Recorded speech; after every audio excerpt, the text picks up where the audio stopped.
California, and married the of people in Haiti and listen to their stories.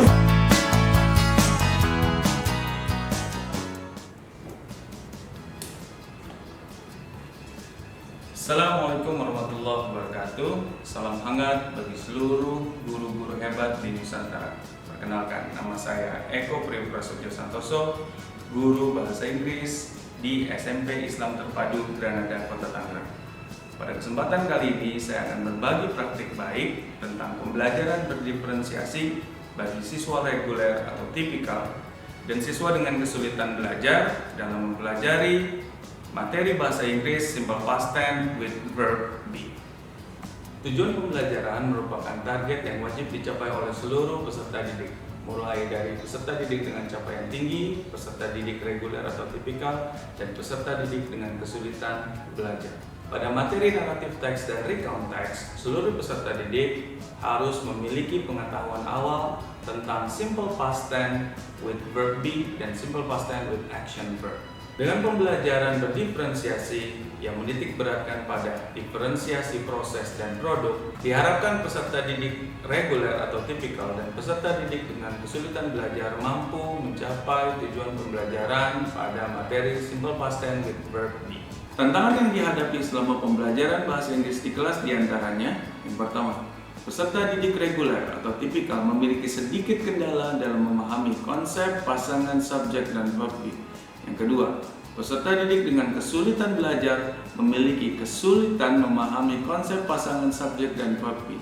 Yang ketiga, peserta didik dengan kesulitan belajar memiliki motivasi dan percaya diri yang rendah. Yang keempat, terciptanya labeling pada siswa dengan kesulitan belajar. Dan yang terakhir, kreativitas guru dalam memenuhi kebutuhan pembelajaran siswa masih perlu ditingkatkan. Langkah-langkah yang saya lakukan untuk menghadapi tantangan tersebut adalah dengan melaksanakan pembelajaran berdiferensiasi yang menitik beratkan pada diferensiasi proses dan produk. Pada tahapan awal dilaksanakan asesmen awal melalui asesmen diagnostik non-kognitif dalam bentuk hasil tes psikotes di awal tahun pembelajaran dan juga asesmen diagnostik kognitif dalam bentuk pre-test.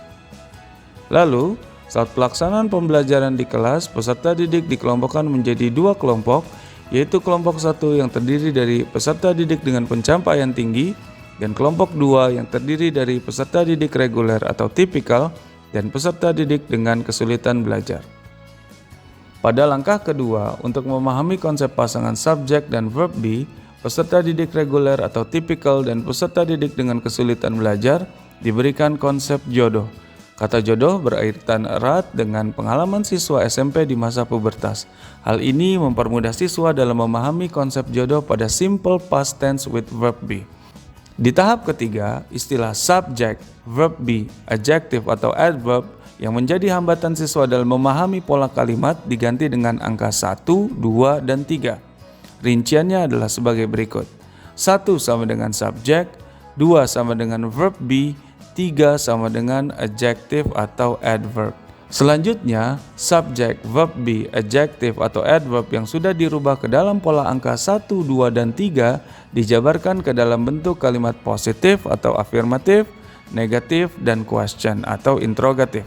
Rincian dan contohnya adalah sebagai berikut. Pada tahap akhir, diberikan LKPD yang disesuaikan dengan kebutuhan peserta didik reguler atau tipikal dan peserta didik dengan kesulitan belajar. Indikator keberhasilan program diantaranya: yang pertama, guru semakin kreatif dalam mempersiapkan pembelajaran yang sesuai dengan kebutuhan siswa. Yang kedua, peserta didik reguler atau tipikal dan peserta didik dengan kesulitan belajar dapat memahami konsep pasangan simple past tense with verb be. Yang ketiga, peserta didik mampu mengaplikasikan di dalam bentuk positif atau afirmatif, negatif, dan interrogatif. Yang keempat, peserta didik dengan kesulitan belajar menjadi lebih percaya diri sehingga labeling di kelas terhadap diri mereka dapat secara bertahap dihilangkan. Indikator keberhasilan selanjutnya melalui testimoni sebagai berikut. Assalamualaikum teman-teman, saya Aylan Dinastia dari kelas 8B ingin menceritakan pengalaman saya dalam belajar simple past tense bersama Pak Eko. Tentunya seperti yang kalian ketahui, dalam belajar kita ini mengalami dua hal, yaitu kesulitan dan kemudahan, dan itulah kenapa saya berada di sini. Kesulitan saya dalam belajar simple past tense adalah memahami patternnya, sehingga saat saya diminta untuk membuat sebuah kalimat, itu saya kesulitan untuk memahaminya. Kemudian kemudahannya ada dua yang diajarkan oleh Pak Eko, yaitu konsep jodoh dan konsep 123.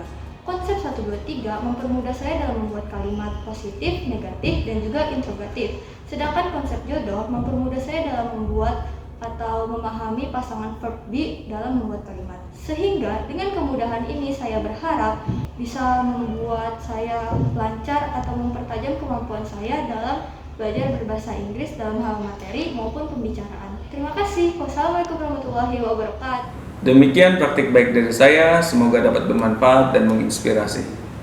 Dari SMP IT Granada, saya pamit. SMP Islam Terpadu Granada, membangun generasi Qurani, soleh, cerdas, dan kreatif. Wassalamualaikum warahmatullahi wabarakatuh.